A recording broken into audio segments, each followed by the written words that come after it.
One of these nice have features that we have within Spark is that within the daycare requests, you see that we have daycares near the request that we create.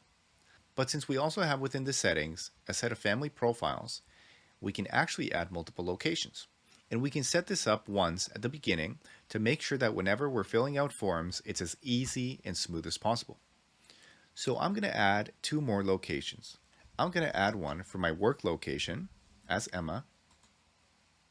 So I'm going to add Emma's work. And I'm going to add James's work as well.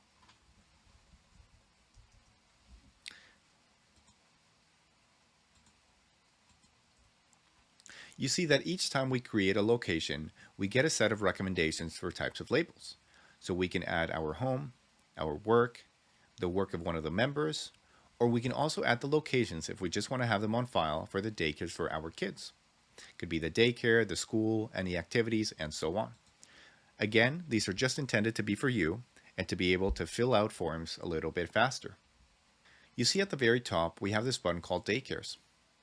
One of the cool benefits by adding the locations is that when we're looking for daycares, I can select the location based on the locations that I have in the profiles. So you see right now I'm looking at daycares that are close to home.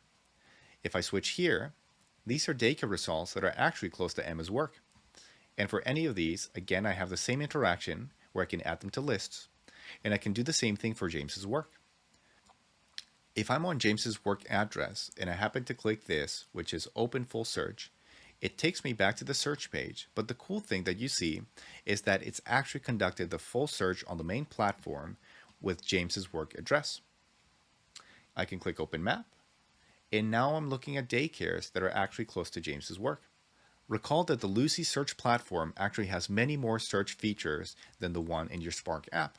So this can be used as a great launching point by just clicking any of your existing locations and then opening up the search directly.